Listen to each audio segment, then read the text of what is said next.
Price God. இப்போது தேவனுடைய வசனம் நமக்கென்று வாசிக்கப்படும். பிறகு கர்த்தருடைய செய்தி நாம் பெற்றுக்கொள்வோமாக. இன்றைக்கென்று தெரிந்து கொள்ளப்பட்ட வேத வாசிப்பு யோவான் 9ஆம் அதிகாரம் வசனங்கள் 1 முதல் 25 வரை. The scripture reading for today is taken from the Gospel of John chapter 9 verses 1 to 25. அவர் அப்புறம் போகையில் பிறவி குருடனாகிய ஒரு மனுஷனை கண்டார். அப்போது அவருடைய சீஷர்கள் அவரை நோக்கி, ரபி, இவன் குருடனாய் பிறந்தது யார் செய்த பாவம்? இவன் செய்த பாவமோ இவனை பெற்றவர்கள் செய்த பாவமோ என்று கேட்டார்கள். இயேசு பிரதியுத்தரமாக, அது இவன் செய்த பாவமும் அல்ல, இவன் பெற்றவன் செய்த பாவமும் அல்ல, தேவனுடைய கிரியைகள் இவனிடத்தில் வெளிப்படும் பொருட்டு இப்படி பிறந்தான். பகற்காலமாய் இருக்க மட்டும் நான் என்னை அனுப்பினவருடைய கிரியைகளை செய்ய வேண்டும். ஒருவனும் கிரியை செய்யக்கூடாத ராக்காலம் வருகிறது. நான் உலகத்தில் இருக்கையில் உலகத்திற்கு ஒளியாயிருக்கிறேன் என்றார். இவைகளை சொல்லி அவர் தரையிலே துப்பி உமிழ் நீரினால் சேறுண்டாக்கி அந்த சேற்றை குருடனுடைய கண்களின் மேல் பூசி, நீ போய் சீலோவாம் குளத்திலே கழுவு என்றார். சீலோவாம் என்பதற்கு அனுப்பப்பட்டவன் என்று அர்த்தமாம். அப்படியே அவன் போய் கழுவி பார்வை அடைந்தவனாய் திரும்பி வந்தான். அப்போது அயலத்தாரும் அவன் குருடனாய் இருக்கையில் அவனை கண்டிருந்தவர்களும் அவன் உட்கார்ந்து பிச்சை கேட்டு கொண்டிருந்தவன் அல்லவா என்றார்கள். சிலர் அவன் தான் என்றார்கள்.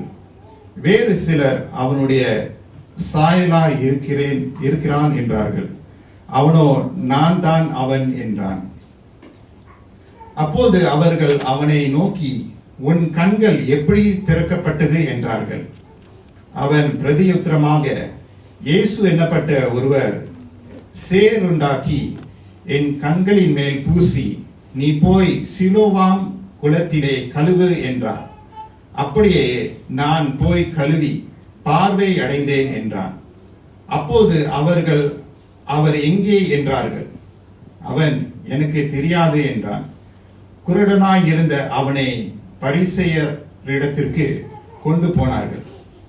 இயேசு சேறுண்டாக்கி அவன் கண்களை திறந்த நாள் ஓய்வு நாளாயிருந்தது. ஆகையால் பரிசேயரும் அவனை நோக்கி, நீ எப்படி பார்வை அடைந்தாய் என்று மறுபடியும் கேட்டார்கள். அதற்கு அவர் என் கண்களின் மேல் சேற்றை பூசினார், நான் கழுவினேன், காண்கிறேன் என்றார். அப்போது பரிசேயரில் சிலர், அந்த மனுஷர் ஓய்வு நாளை கை கொள்ளாததினால் அவன் தேவனிடத்திலிருந்து வந்தவன் அல்ல என்றார்கள். வேறு சிலர், பாவியாயிருக்கிற மனுஷன் இப்படிப்பட்ட அற்புதங்களை எப்படி செய்வான் என்றார்கள்.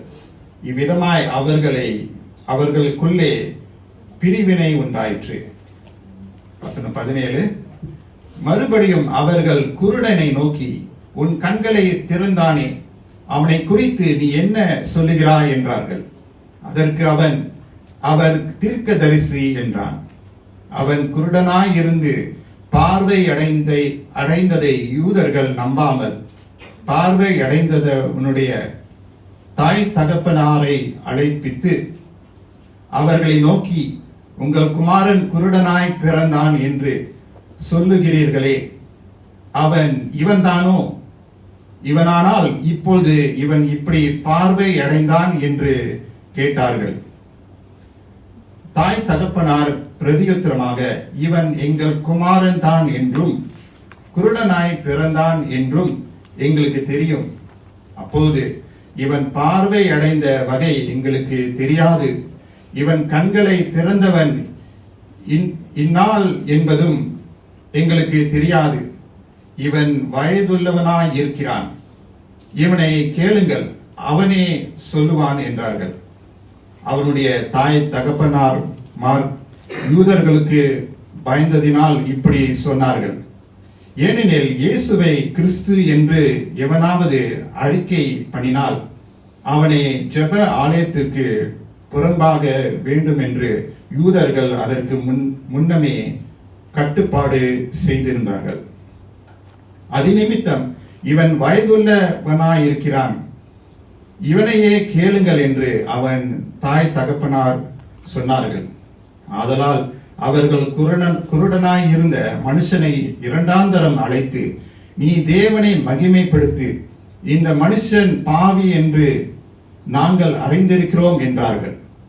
அவன் பிரதியுத்தரமாக, அவர் பாவி என்று எனக்கு தெரியாது, நான் குருடனாய் இருந்தேன், இப்பொழுது காண்கிறேன், இது ஒன்றுதான் எனக்கு தெரியும் என்றான். இது தேவனுடைய வசனம். தேவனுக்கே மகிமை உண்டாவதாக. ஆமென். Praise the lord. இந்த நாளில் கர்த்தருடைய செய்தியை கொண்டு வர இந்த நாளில் நமக்கு YCCA சபையினுடைய தலைமை போதகர் ரெவரண்ட் வில்லியம் சி வந்திருக்கிறார். அவங்களுடைய மனைவியும் கூட வந்திருக்கிறாங்க. Today we are glad to have our vicar, Reverend William Chi, to bring the word of God to us, and his wife is also here to join us. And this is a very memorable, historical moment, because more or less is going to be his last preaching in our Tamil service. He's going to be posted out to St. Andrew's Cathedral. So I asked Pastor to come and preach, and he said yes. Let's put our hands together. Welcome him. Dear brothers and sisters in Christ, as Reverend Israel has mentioned, I'll be posted to St. Andrew's Cathedral, and so this is my last sermon to you as vicar of YCCA. அன்பான சகோதர சகோதரிகளே, வருகிற அடுத்த மாதத்தில் நான் Saint Andrews cathedral திருச்சபைக்கு ஊழியம் செய்ய அழைக்கப்பட்டிருக்கிறேன். ஆகவே இந்த நாள் உங்கள் மத்தியில் தமிழ் ஆராதனையில நான் கடைசியாக பிரசங்கம் பண்ண போகிறேன். Therefore, I'd like to take the opportunity to leave a few words with you from today's lectionary reading from the Gospel of John. இன்றைக்கென்று தெரிந்து கொள்ளப்பட்ட சுவிசேஷ பாகமானது நம்முடைய சபையினுடைய கால அட்டவணையினுடைய பாகங்களிலே காணப்படுகிறது. சில காரியங்களை உங்களோடு நான் பகிர்ந்து கொள்ள போகிறேன். The title of my sermon is Keep Working for the Glory of God. என்னுடைய பிரசங்கத்தினுடைய தலைப்பு தொடர்ச்சியாக தேவனுடைய மகிமைக்கென்று செயல்படுங்கள். Before I get into this text of John chapter 9, I must say I have not preached here as often as you would like it to be. இந்த பிரசங்கத்தை நான் தொடங்குறது முன்பதாகவே நான் நிச்சயமாக சொல்ல வேண்டும். அதாவது நான் இந்த அநேக நாட்கள் இங்க பிரசங்கம் பண்ணியிருக்கேன் என்று என்னால சொல்ல முடியாது. So my apologies for this. என்னுடைய வருத்தங்களை நான் தெரிவித்துக் கொள்கிறேன். My excuse is that you have a very capable pastor over you, Reverend Israel, who is doing a wonderful job in leading this congregation. என்னுடைய காரணம் என்னவென்றால் ரெவரண்ட் இஸ்ரவேல் அவர்கள் இந்த சபையை அப்படியாக அருமையாக நடத்தி கொண்டு வந்திருக்கிறார்கள். But today, at least before I go to the cathedral, I thank God for the opportunity to bring God's word to you. ஆனாலும் புதிய சபைக்கு ஊழியம் செய்வதற்கு முன்பதாகவே இந்த நல்ல ஒரு வாய்ப்பை ஆண்டவர் கொடுத்திருக்கிறார். இதை நான் எடுத்துக்கொள்ள போகிறேன். So let me get straight into my sermon, and let me begin by asking Reverend Israel to read just John chapter 9 verse 1 to 5. யோவான் 9ஆம் அதிகாரம் வசனம் 1 5 ரெவரண்ட் இஸ்ரவேல் அவர்கள் வாசிப்பார்கள். யோவான் 9 வசனம் 1 5.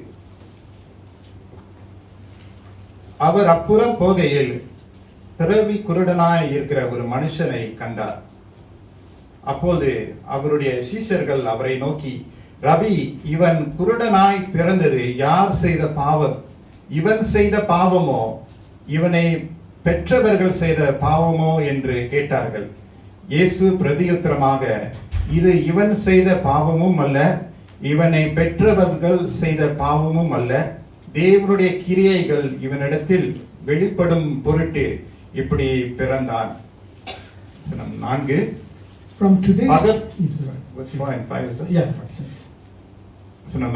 பகற்காலமாய் இருக்கும் மட்டும் நான் என்னை அனுப்பினவர்களுடைய கிரியைகளை செய்ய வேண்டும். ஒருவனும் கிரியையை செய்யக்கூடாத ராக்காலம் வருகிறது. நான் உலகத்தில் இருக்கிறையில் உலகத்திற்கு ஒளியா இருக்கிறேன் என்றார். From today's passage, I want us to note that the disciples were with Jesus and they were following him. இந்த பாகத்திலிருந்து நான் உங்களோடு பகிர்ந்து கொள்ள போகிறேன். சீஷர்கள் அந்த காலகட்டத்தில் இயேசுவோடு இருந்தார்கள், இயேசுவோடு அவர்கள் உறவாடினார்கள், ஊழியத்தை செய்தார்கள். This is what you normally see and read in the gospel. Disciples following Jesus. பொதுவாக சீஷர்கள் இயேசு பின்னாலே செல்லக்கூடிய காரியங்களை நாம் பார்க்கிறோம். They were following him daily. They were following him very closely. They were following him intentionally. அவர்கள் இயேசு பின்னாலே ஒவ்வொரு நாளும் பின் சென்றார்கள், கருத்தோடு பின் சென்றார்கள், காரணத்தோடு பின் சென்றார்கள். This is the pattern given to us in the gospel. சுவிசேஷத்தில் பார்க்கும்போது இப்படிதான் நடந்தது. Believers follow Jesus, and that is what it meant to be Christians, to be disciples. அதாவது சீஷர்கள் என்று சொன்னால், கிறிஸ்தவர்கள் என்று சொன்னால் விசுவாசிகள் இயேசு பின்னாலே செல்லுவது. They go where Jesus go to, they see what Jesus does, and they do what he does. இயேசு எங்கெல்லாம் போறாரோ அவங்க அங்க போவாங்க, என்னெல்லாம் செய்யறாரோ அவங்களும் செய்வாங்க, என்னெல்லாம் சொல்றாரோ அவங்களும் சொல்லுவாங்க. So it's very basic. This is what this morning passage tells us. இந்த காலை ஆராதனையோட இந்த பாகத்துல பார்க்கும்போது இது மிகவும் அடிப்படையான காரியம். இப்படிதான் வார்த்தை வருகிறது. The disciples were with Jesus and they saw what is happening around him, and therefore they asked him a question. ஆகவே சீஷர்கள் இயேசு அண்டையில இருக்கையில அவர் செய்கிறதை எல்லாம் பார்த்து அவரிடத்துல கேள்வி கேட்கிறார்கள். The question today for us is that are we following Jesus? Are we asking questions? நாம் இப்பொழுது கேட்கக்கூடிய கேள்வி என்னவென்றால், நாம் இயேசு பின்னாலே செல்லுகிறோமா, அவர் அண்டையிலே வந்து அவரிடத்துல கேள்வி கேட்கிறோமா? But some of us may ask, how can we follow Jesus? He's no longer physically present today. How do we follow Jesus? ஒருவேளை சிலர் சொல்லலாம், இப்படி நம்ம இயேசு பின்னால செல்ல முடியும், ஏனென்றால் அவர் வந்து சரீர பிரகாரமாக இங்க இல்லையே, எப்படி அவர் பின்னால செல்ல முடியும் என்று. Some of us may say, we can follow him in our spirit. We can follow him in our hearts. We can follow him online. சிலர் சொல்லுவாங்க, நம்முடைய ஆவியிலே, நம்முடைய இருதயத்திலே இணையம் மூலமாக அவர் பின்னாலே நம்ம செல்ல முடியும் என்று சொல்லி. Yes, all that is true, but I would like to say to you that it's more than that. அவை எல்லாம் உண்மைதான், ஆனால் அதற்கு மேலாக காரணங்கள் உண்டு.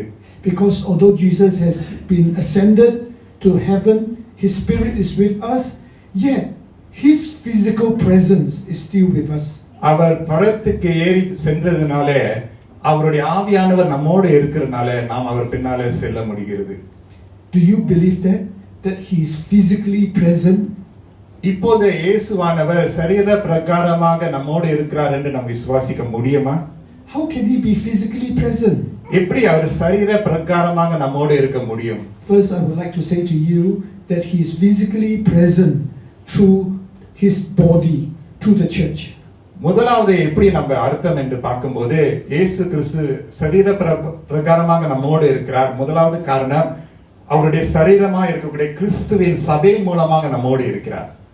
That is what the Apostle Paul tells us in 1 Corinthians chapter 12 verse 27. I ask Pastor Israel to read that. ஆகவே அப்போஸ்தலனாகிய பவுல் 1 கொரிந்தியர் 12ஆம் அதிகாரம் வசனம் 27 சொல்லுகிறார்.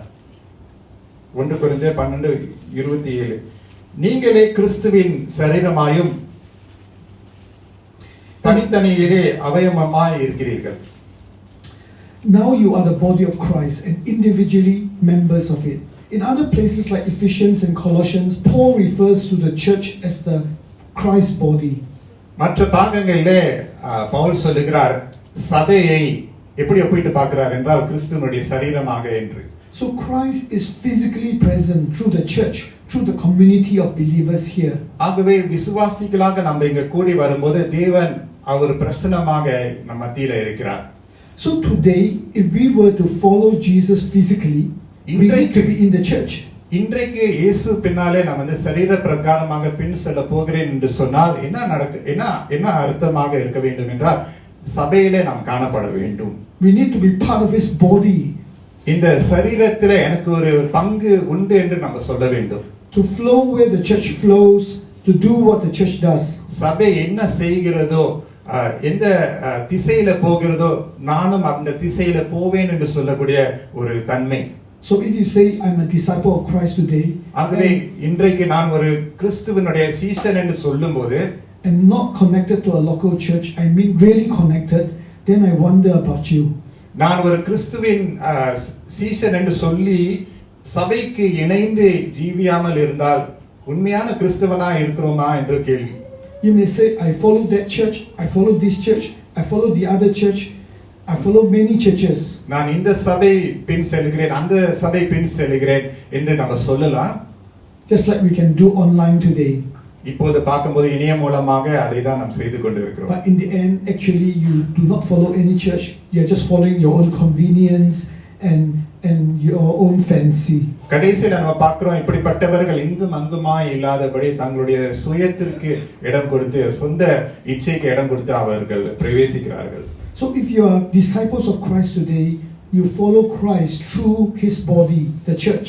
ஆகவே கிறிஸ்துவனுடைய சீஷனாய் நான் இருக்கிறேன் என்றால் இயேசு கிறிஸ்து பின்னாலே நான் செல்லுகிறேன் என்றால் சபையோடு இணைந்து நாம் செயல்பட வேண்டும். Now there's a second way in which we follow Christ physically. இரண்டாவது காரியம் நம்ம பார்க்கும்போது இயேசு கிறிஸ்துவை நாம் வந்து சரீர பிரகாரமாக பின் செல்கிறோம் என்று அர்த்தம் என்னவென்றால், this is through people in the church that Christ has appointed over us.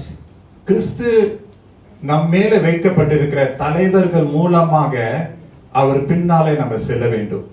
Just now in the passage that I've read, that I've asked Pastor Israel to read, 1 Corinthians chapter 12 verse 27, we see in verse 28 how God appointed people. 1 கொரிந்தியர் 12ஆம் அதிகாரம் வசனம் 28ல நம்ம பார்க்கும்போது தேவன் எப்படி தனி நபர்களை தேர்ந்தெடுக்கிறார் என்று பார்க்கிறோம். So 1 Corinthians chapter 12 verse 28, I asked Pastor Israel to read. 1 கொரிந்தியர் 12:28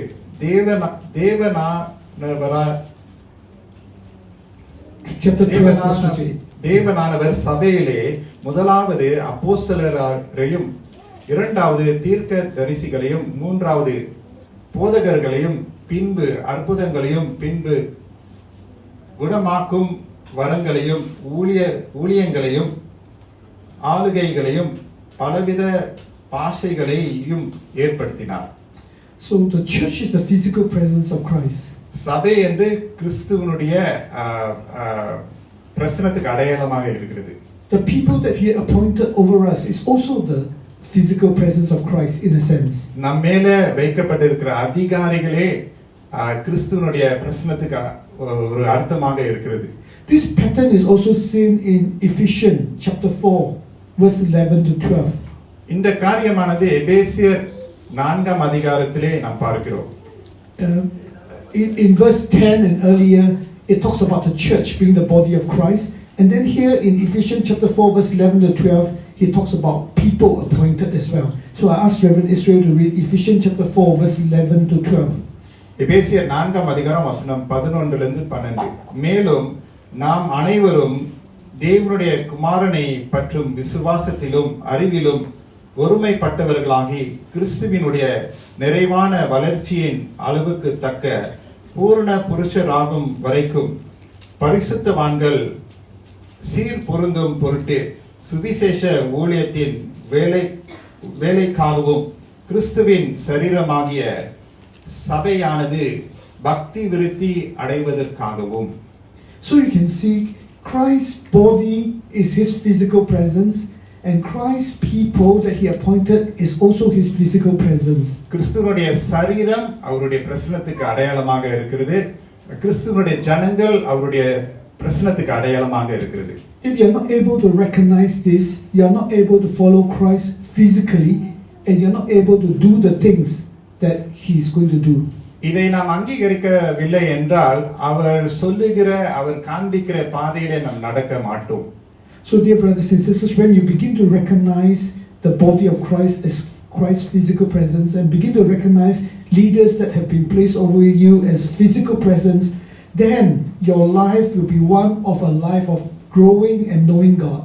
ஆண்டவருக்குள்ளே நம்ம வளர வேண்டும் என்றால், முதிர்ச்சி அடைய வேண்டும் என்றால், கிறிஸ்துவனுடைய சரீரமாக இருக்கக்கூடிய அவருடைய சபையும் அவர் நம்ம மேல வைக்கப்பட்டிருக்கிற அந்த அதிகாரத்திற்கு தலைவர்களுக்கு நாம் அடிபணிந்து இருக்கும் போது நாம் ஒரு ஆசீர்வாதமான ஒரு கருவியாக இருப்போம். It will be a life of fruitfulness and significance in the work of God. நிச்சயமாக தேவனுடைய கிரியை செய்யும்போது அதுல கனி தருகிற காலங்கள் இருக்கும், ஆசீர்வாதமான காலங்கள் இருக்கும். So this morning from the text we see the disciples being with Jesus. ஆகவே இன்றைக்கு வாசிக்க பாகத்துல பார்க்கிறோம், சீஷர்கள் இயேசுவோடு இருந்தார்கள். That's the first word I want to bring to you, that we follow Christ physically through the church and through the leaders he appoint for us. சபை மூலமாக, சபையினுடைய தலைவர்கள் மூலமாக கிறிஸ்துவை சரீர பிரகாரமாக நாம் பின் செல்கிறோம். The second word that I like to bring to you is that we follow Christ physically so that we may do the works of God. தேவனுடைய கிரியைகளை செய்வதற்கு நாம் கிறிஸ்துவின் பின்னாலே சரீர பிரகாரமாக பின் செல்கிறோம். So that's what Jesus say in verse 4. இங்கு 4ஆம் வசனத்துல இயேசு சொல்கிறார், We must work the works of him who sent me while it's day. Night is coming when no one can work. யோவான் 9:4 இயேசு சொல்கிறார், பகல் காலமாய் இருக்கும் மட்டும் நான் என்னை அனுப்பினவருடைய கிரியைகளை செய்ய வேண்டும், ஒருவனும் கிரியை செய்யக்கூடாத ராக்காலம் வருகிறது. We who are following Christ today must do the work of God. இயேசு பின்னாலே செல்லுகிறோம் என்று சொல்லுகிறவர்கள் தேவனுடைய கிரியைகளை செய்து முடிக்க வேண்டும். That's why we are here. That's why we are left here on earth after we believe in Jesus. ஆகவே தான் நாம் இயேசு மேல விசுவாசம் கொள்ளுகிறோம் என்று சொல்லுகிறதுனால இந்த பூமியிலே நம்ம தொடர்ந்து இருந்து அவர் கிரியைகளை செய்து நிறைவேற்றுகிறோம். If there's nothing to do here, God might as well take us up to heaven, which I believe is better. ஒருவேளை இந்த பூமியில எந்த ஒரு நோக்கம், எந்த ஒரு கிரியை வேலை நமக்கு இல்லாவிட்டால் ஆண்டவர் ஒருவேளை நம்மளை பரலோகத்திற்கு நம்மளை கொண்டு போய் இருந்திருப்பாரு. Why leave us here on earth, going through the ups and the downs of life, going the challenges of life? ஏன் நம்மளை இந்த பூமியிலே இந்த நாள் வரைக்கும் உயிரோடு ஆண்டவர் நம்மளை வைத்து நம்முடைய கஷ்ட நஷ்ட பாதையிலே நம்மோடு இருந்து நம்மளை நடத்துகிறார்? The Apostle Paul says to be in heaven is better. Pavul சொல்லுகிறாரு, பரலோகத்தில் இருப்பதே மேன்மை. But he recognized that he still need to be on earth in order to serve others. ஆனால் அதே சமயத்துல இந்த பூமியிலே அவர் இருக்கக்கூடிய நோக்கம் இருக்கிறது. காரணம் என்னவென்றால் மற்றவர்களுக்கு சேவை செய்ய வேண்டும் என்று. So each one of us has the work of God to do. ஆகவே இங்க இருக்கக்கூடிய நம்ம எல்லோருக்கும் ஆண்டவருடைய கிரியையை நாம் செய்து முடிக்கக்கூடிய காலம் இதுவே. In verse 4, Jesus say, we must work the works of God. We must. 4ஆம் வசனத்துல இயேசு சொல்கிறார், நாம் கிரியை செய்ய வேண்டும் என்று ஆணித்தரமாக சொல்லுகிறார். So work has to be done. ஆகவே வேலை இருக்கிறது செய்வதற்கு, கிரியைகள் இருக்கிறது செய்வதற்கு. Even in the most difficult situation, even in the most incomprehensible situation. ஆகவே சில மிகவும் கஷ்டமான, மோசமான, சிரமமான காலங்களிலும் கூட வேலை இருக்கிறது செய்து முடிக்கிறதுக்கு. Like what we read in today's passage. இன்றைக்கு வாசிக்க கேட்ட பாகத்திலும் நாம் பார்க்கிறோம். The disciples asked, Rabbi, who sinned, this man or his parents, that he was born blind? சீஷர்கள் கேட்கிறார்கள், இந்த குருடன் இப்படியாக இருக்கிறது தன்னுடைய பாவமா, தன்னை பெற்றவர்களுடைய பாவமா? So even in situation like that where we don't quite understand, we still need to do the work of God. இப்படிப்பட்ட குழப்பமான கேள்விக்குறியான சூழ்நிலையிலும் கூட நம்ம என்ன செய்யணும்? தேவனுடைய கிரியைகளை செய்து நிறைவேற்ற வேண்டும். But today we are in the COVID-19 situation. இன்றைக்கும் கூட இந்த COVID-19 என்ற அந்த பேண்டமிக் நோயில நம்ம காணப்படுகிறோம். We may be asking question like, who sinned, America or China, or our sin? ஒருவேளை இந்த கேள்வியை நம்ம கேட்டுக்கொண்டு இருக்கலாம். அமெரிக்காவுடைய பாவமா, சீனா தேசத்துடைய பாவமா, இல்ல நம்முடைய பாவமா என்று. What's happening? Are we the problem? Are we facing the consequences of our action? ஒருவேளை நம்ம செய்த கிரியையினால அதனுடைய பலன்களை நாம் பெற்றுக்கொண்டு இருக்கிறோமா என்று. So what was Jesus' answer? இயேசு என்ன சொன்னாரு? Even in the midst of this difficult question that the disciples asked him, இந்த சீஷர்கள் கேட்ட அந்த கஷ்டமான கேள்விக்கு இயேசு என்ன சொன்னார்? Jesus said, it is so that the works of God might be displayed in him. ஆண்டவர் என்ன சொல்லுகிறார்? தேவனுடைய கிரியை இதன் மூலமாக வெளிப்படுத்துவதற்காகவே இந்த சூழ்நிலை இருந்தது. So no matter what the situation is, it is for the work of God. எந்த சூழ்நிலையா இருந்தாலும் தேவனுடைய கிரியைக்காகவே இருக்கிறது. Whether you understand it or don't understand the situation. ஒருவேளை அந்த சம்பவம், அந்த சூழ்நிலை, அந்த பருவநிலை நம்மளுக்கு புரியாமல் இருந்தாலும் புரிந்தாலும் கூட தேவனுடைய கிரியைக்கு, அவருடைய மகிமைக்கென்று இருக்கிறது. So every moment, every situation, even in disaster, it is an opportunity for doing the works of God. எவ்வளவு மிக பெரிய ஒரு சேதம், ஒரு ஆபத்து ஒரு விபத்தா இருந்தாலும் தேவனுடைய கிரியை அங்கு காணப்படுகிறது. God is always working, and we must be always working even in this situation. தேவன் எப்பொழுதும் கிரியை செய்து கொண்டிருக்கிறவராக இருக்கிறார். நாமும் இப்படிப்பட்ட சூழ்நிலையில தொடர்ந்து கிரியை செய்ய வேண்டும். But Jesus did say there will come a time when work cannot be done anymore. ஆனால் ஆண்டவர் இங்க ஒரு காரியத்தை சொல்லுகிறார். ஒரு காலம் வரும், கிரியை செய்யக்கூடாத ஒரு காலம் வரும், அதாவது செயல்படக்கூடாத ஒரு காலமும் வரும் என்று சொல்லுகிறார். In the second half of verse 4, he say, the night is coming when no one can do any more work. அந்த வசனத்தினுடைய இரண்டாவது பாகத்தில் சொல்லுகிறார், ஒருவனும் கிரியை செய்யக்கூடாத ராக்காலம் வரும் என்றார். So no matter what situation we are in, we must do the work of God. ஆகவே எந்த சூழ்நிலையில நாம் இப்பொழுது இருந்தாலும் தேவனுடைய செயலை, தேவனுடைய கிரியை, தேவனுடைய வேலையை செய்து நிறைவேற்ற வேண்டும். But the time will come when no one can do any more work. அப்போது நம்ம இப்ப செய்யாவிட்டால் ஒரு காலம் வரப்போகிறது, யாரும் எந்த ஒரு கிரியை செய்யக்கூடாத ஒரு காலம். Now when is this time that will come? இந்த காலம் எப்பொழுது வரும்? When we can't do any work.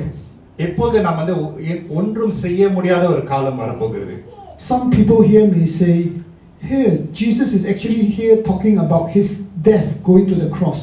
சிலர் ஒருவேளை சொல்றான், இயேசு அவருடைய சிலுவைக்கு போகக்கூடிய அவர் மரணத்தை குறித்து விவரித்து சொல்லுகிறார் என்று. When he talks about the night coming, he's also in other places referring a bit to his death on the cross. ஒருவேளை மற்ற பாகத்துல பார்க்கும்போது இருள் என்று ராக்காலம் என்று சொல்லும்போது அவருடைய மரணத்திற்கு சம்பந்தப்படுத்தி பேசுறாரோ என்று சிலர் சொல்லுகிறார்கள். But actually this is not what Jesus meant. ஆனால் இயேசு சொன்ன காரியம் இது அல்ல. Yes, when he died on the cross, the work will stop, but that is only for a moment. அவர் சிலுவையிலே அறையப்படும் போது, அவர் மரிக்கும் போது அவருடைய கிரியை அந்த கொஞ்ச நேரத்துக்கு தான் நிறுத்தப்படுகிறது, ஆனால் முழுமையாக நிறுத்தப்படவில்லை. Because after he rose from the dead, he commissioned his disciples to go on working. காரணம் என்னவென்றால் அவர் சிலுவையிலிருந்து, அதாவது அந்த கல்லறையிலிருந்து உயிர் தெழுந்த போது அவர் பின்னாலே சென்றவர்களை அவர் ஆசீர்வதித்து அபிஷேகித்து அனுப்பினார். He promised them in the Great Commission that, behold, I will be with you always to the end of the ages. அவர் வாக்கு கொடுத்தார், இதோ நான் உங்களோடு சதா காலமும் இருப்பேன் என்று சொன்னார். So Jesus says, after his death, after his resurrection, he tells them to keep on working, go and make disciples of all nations, and he tells them that I will be with you always. ஆகவே இயேசு சொல்லுகிறார், அவருடைய உயிர்த்தெழுதலுக்கு பிறகு நீங்கள் தொடர்ந்து மற்றவர்களை சீஷராக்குங்கள், தொடர்ந்து என்னுடைய ஊழியத்தை செய்யுங்கள், நான் உங்களை பலப்படுத்துவேன் என்று. Look at verse 5, what he says.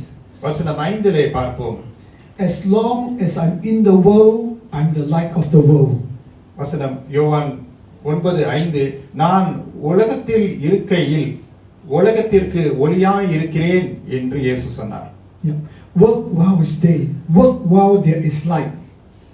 அதாவது பகல் இருக்கிற வரைக்கும் நம்ம செயல்பட வேண்டும், ஊழியம் செய்ய வேண்டும். And he says, I'm in the world, I'm the light of the world. நான் இந்த உலகத்திலே இருக்கிறேன், இந்த உலகத்திற்கு நான் ஒளியாய் இருக்கிறேன் என்று சொல்லுகிறார். So dear brothers, that's why I was emphasizing on that the church is the physical presence of Christ.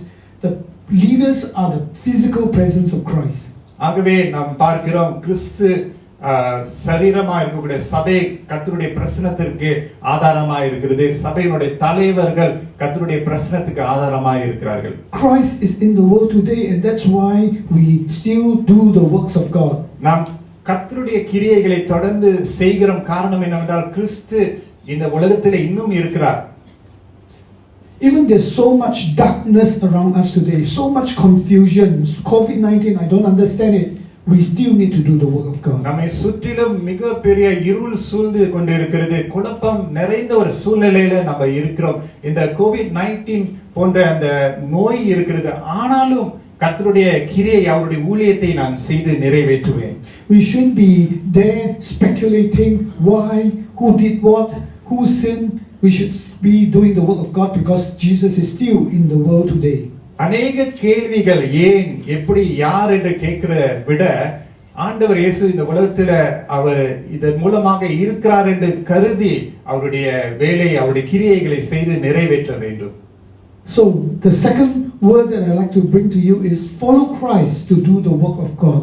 ஆகவே இரண்டாவது காரியம், தேவனுடைய கிரியைகளை செய்வதற்கு இயேசு பின்னாலே செல்லுங்கள்.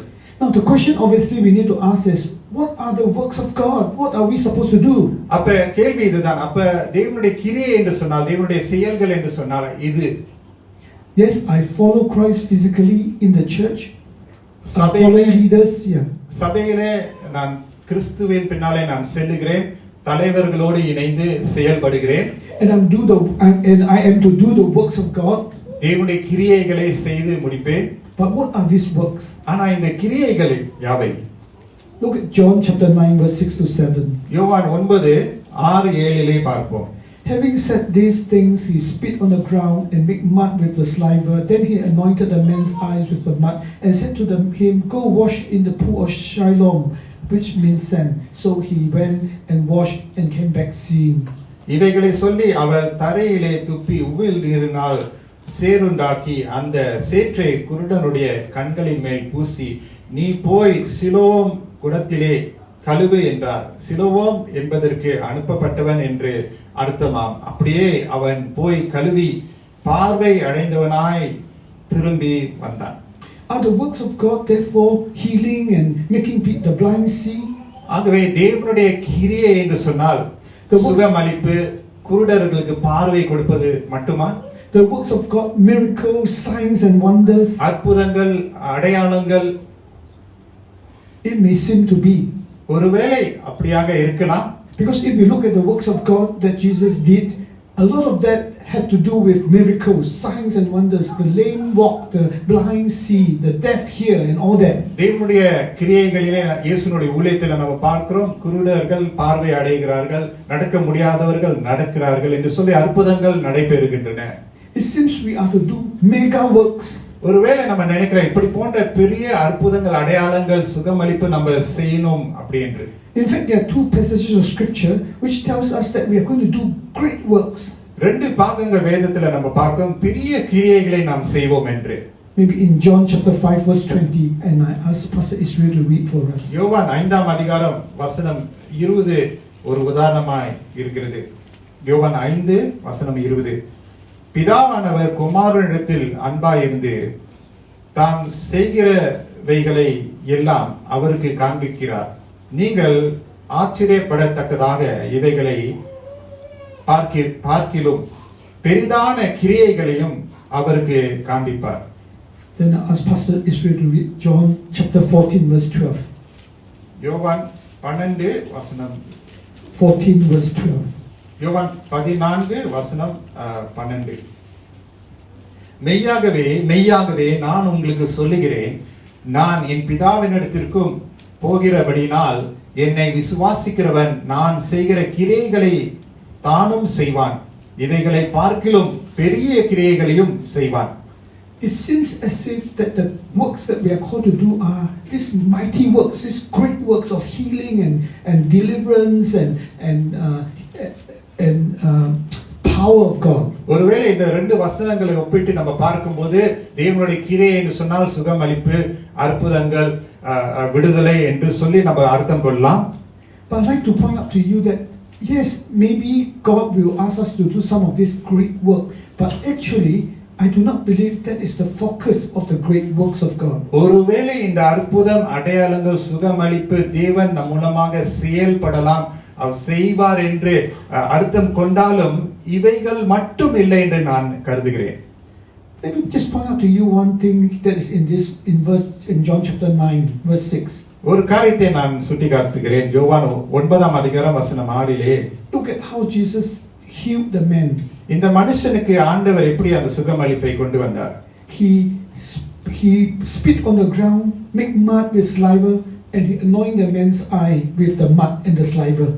அவர் தரையிலே அவர் துப்பி அந்த உமிழ் நீரினால் சேற்று உண்டாக்கி அந்த குருடனுடைய பார்வையிலே வைத்து அவர் சுகத்தை கட்டளையிட்டார்.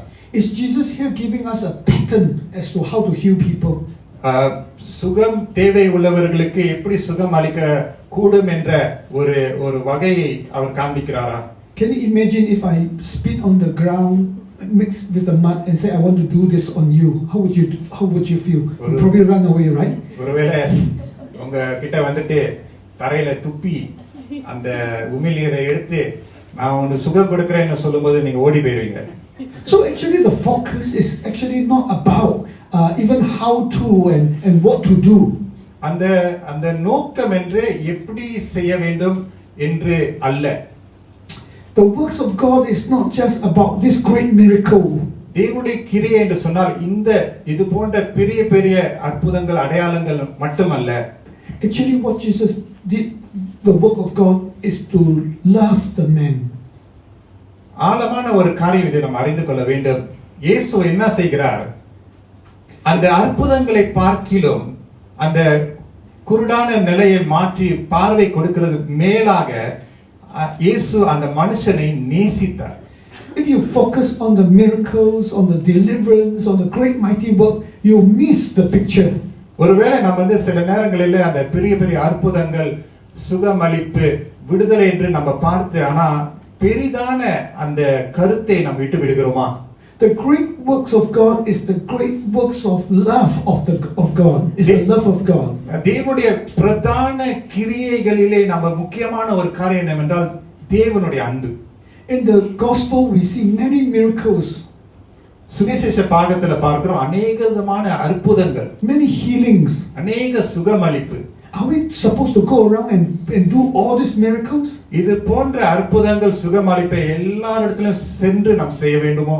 Do we see the church or us doing miracles left and right everywhere every day? ஒவ்வொரு நாள், ஒவ்வொரு வாரமும், ஒவ்வொரு நிமிடமும் இப்படி போன்ற அற்புத அடையாளங்கள் நாம் தொடர்ச்சியாக செய்து கொண்டு இருக்கிறோமோ? I don't think that is the focus. ஆனால் அது முக்கியமான நோக்கம் அல்ல. To me, whenever I read Jesus healing someone, delivering someone, I see his love and his compassion, his mercy. ஒருவரை ஆண்டவர் சுகம் கொடுத்து அற்புதங்களை செய்து கிரியை செய்கிறார் என்றால் எல்லாவற்றுக்கும் மேலாக இயேசு கிறிஸ்து அவர்கள் மேல வைத்திருக்கிற அன்பை தான் நான் பார்க்கிறேன். Dear brothers and sisters in Christ, the work of God is the work of love. தேவனுடைய கிரியை என்னவென்று அறிந்து கொள்ள வேண்டும். தேவனுடைய கிரியை என்னவென்றால் தேவனுடைய அன்பு. Go and love people around you. நாம் சென்று ஜனங்கள் நம்மளை சுற்றி இருக்கிறவர்களுக்கு அன்பு செலுத்த வேண்டும். This is the works of God. இதுதான் தேவனுடைய கிரியை. The Bible tells us God is love. வேதம் என்ன சொல்கிறது? தேவன் அன்பாகவே இருக்கிறார். The greatest is love. பிரதானது, எல்லாவற்றுக்கும் பிரதானது அன்பு என்று சொன்னார். On the day of judgment, Jesus will ask you, who did you show his love to? அந்த நியாய தீர்ப்பின் நாளிலே ஆண்டவர் நம்மிடத்துல கேட்பார், யார் இடத்துல நீ அன்பு காண்பித்தாய், வெளிப்படுத்தினாய்? Maybe you say, I prophesied this, I did this, I healed this. ஒருவேளை நம்ம சொல்லலாம், நான் தீர்க்க தரிசனம் சொன்னேன், நான் இந்த சுகமளிப்பை நான் கட்டளையிட்டேன், நான் இதை செய்தேன், அதை செய்தேன் என்று சொல்லலாம். I cast out demons. பிசாசு பிடித்தவனுக்கு நான் விடுதலையை கொண்டு வந்தேன். But the Bible says, if we have no love, we are a noisy gong. வேதம் என்ன சொல்லுகிறது? இவையெல்லாம் நம்ம செய்தாலும் அன்பு இல்லாவிட்டால் நாம் ஒன்றுமில்லாமல் இருக்கிறோம். So dear brothers and sisters in Christ, the work of God that we are supposed to do is the expression of God's love to people. தேவனுடைய கிரியை செய்ய வேண்டும் என்று சொன்னால் இந்த அடிப்படையில நம்ம பார்க்கிறோம், தேவனுடைய அன்பை நம் மூலமாக வெளிப்படுத்த வேண்டும்.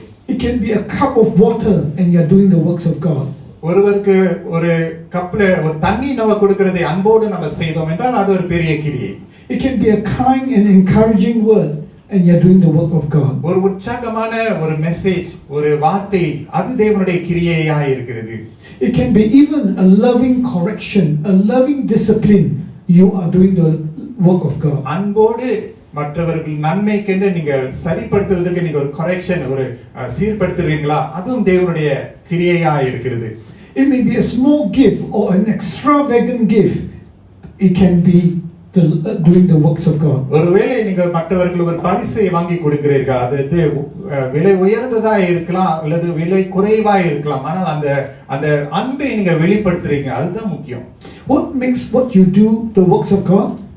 நீங்க செய்யறது தேவனுடைய கிரியையா என்று எப்படி தெரியும்?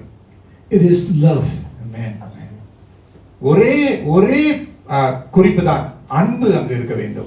So dear brothers and sisters in Christ, today we follow Christ physically in the church with our leaders appointed over us. ஆகவே இன்றைக்கு சரீர பிரகாரமாக சபையிலே நாம் இயேசு பின்னாலே செல்கிறோம். தேவன் நமக்கு வைத்திருக்கிற தலைவர்களோடு இணைந்து அவர் பின்னாலே செல்கிறோம். We imitate them because they imitate Jesus Christ. அவர்கள் இயேசுவை பிரதிபலிக்கிறதுனால நாம் அவர்களை பிரதிபலிக்கிறோம். So this body, this physical presence of Christ is going around. ஆகவே இந்த சரீரமாக இருக்கக்கூடிய கிறிஸ்துவனுடைய சபை எங்கும் சென்று கொண்டு இருக்கிறது. And they are going around to do the works of God while it's still day. காலம் இருக்கிற வரைக்கும், வெளிச்சம் இருக்கிற வரைக்கும், ஒளி இருக்கிற வரைக்கும் நாம் தொடர்ந்து தேவனுடைய கிரியையை செய்து நிறைவேற்ற வேண்டும். Jesus says, I'm the light of the world. He's still here. He's still the light. It's still day. இயேசு இன்றும் சொல்லுகிறார், நானே உலகத்திற்கு ஒளியாய் இருக்கிறேன், இன்றைக்கும் நான் இருக்கிறேன் என்று. And we are to do the works of God. ஆகவே நாம் தேவனுடைய கிரியையை செய்து நிறைவேற்ற வேண்டும். Works characterized by love, brothers and sisters in Christ. இப்படிப்பட்ட கிரியையை எப்படி நம்ம செய்ய வேண்டும்? அன்பு முக்கியத்துவத்தை கொடுத்து நாம் செலுத்த வேண்டும். So that's why Jesus gave us so many words about love. ஆகவே அன்பை குறித்து இயேசு பல வகையிலே எழுதியிருக்கிறார், சொல்லியிருக்கிறார். So he said, a new commandment I give to you, that you love one another. ஆண்டவர் என்ன சொல்லுகிறார்? நான் உங்களுக்கு ஒரு புதிய கட்டளை கொடுக்கிறேன், ஒருத்தர் அன்பு செலுத்துங்கள் என்று.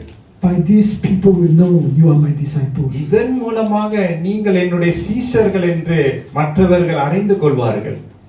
In all my ministry, as I begin to look at my ministry, I think the most important thing that I'm beginning to grasp is that love is the mark of the Christian. என்னுடைய ஊழிய அனுபவத்திலே நான் அறிந்து கொண்ட முக்கியமான ஒரு காரியம் என்னவென்றால், ஒரு கிறிஸ்தவனுக்கு முக்கியமான ஒரு அடையாளம், ஒரு அச்சு என்னவென்றால் அன்பு. It's not how much you know, how well you preach, what great things you do. எவ்வளவு தெரியும் என்று அல்ல, எவ்வளவு பயங்கரமா பிரசங்கம் பண்ண முடியும் என்று அல்ல, எவ்வளவு பெரிய கிரியைகளை நான் செய்து முடிக்க முடியும் என்று அல்ல. At the end of the day, it is love of God. கடைசியாக நம்ம என்ன பார்க்கிறோம் என்றால் தேவனுடைய அன்பு தான் மிக முக்கியம். So dear brothers and sisters in Christ, keep working. ஆகவே சகோதர சகோதரிகளே, தேவனுடைய செயல்களை தொடர்ந்து செய்யுங்கள். With the love of God for His glory. அவருடைய நாம மகிமைக்காக தேவனுடைய கிரியையை செய்து நிறைவேற்றுவோமாக. Let's bow our heads to pray. தலைகளை தாழ்த்தி நம்ம ஜெபம் செய்வோமாக.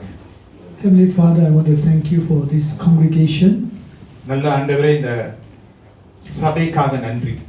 That you have brought them together and formed them as one people for you. ஒரு ஜனமாக இந்த சபையை நீங்க உருவாக்கின கிருபைக்காக நன்றி. That they can be in the body of Christ. கிறிஸ்துவனுடைய சரீரத்திற்குள்ளே காணப்பட முடிந்ததே நன்றி. That they can be physical, they know Christ physically. கிறிஸ்துவை சரீர பிரகாரமாக அறிந்து கொள்ள முடியதே நன்றி. Thank you for all the leaders that you have placed in this body. இந்த சரீரத்துல நீங்க வைத்திருக்கிற எல்லா தலைவர்களுக்காக நன்றி. That in a very special sense they reflect the physical presence of Christ through. அவர்கள் ஆண்டவரே உம்மை பிரதிபலிக்கிறார்கள். Lord, I pray that this congregation will experience first of all love among themselves. இந்த சபையில ஒருத்தர் அன்பிலே நாங்கள் உணர உதவி செய்யுங்க. And that with this love they go forth to do the works of God. இந்த அன்பின் மூலமாக தேவனுடைய கிரியைகளை தொடர்ந்து செய்ய உதவி செய்யுங்க. And do mighty works of love. பலத்த அன்பின் கிரியைகளை செய்து முடிக்க. Whether in preaching or sharing or in giving, in any way, let it be mighty works of love. எந்த வகையா இருந்தாலும், பிரசங்கம் மூலமாக இருந்தாலும், பகிர்ந்து கொள்ளுதல் மூலமாக இருந்தாலும், எந்த ஊழியம் கிரியையா இருந்தாலும் அது மகத்துவமான அன்பின் மூலமாக செயல்படட்டும். So Lord, I pray that you will bless this precious community. இந்த அருமையான சமூகத்தை நீங்க ஆசீர்வதிங்க. This precious body of Christ. இந்த விலை உயர்ந்த இந்த சரீரமாக இந்த சபை. And use them for your glory. உம்முடைய நாம மகிமைக்கென்று பயன்படுத்துங்க. In Jesus' name. இயேசுவின் மூலம் ஜெபிக்கிறோம். Amen. ஆமென், ஆமென்.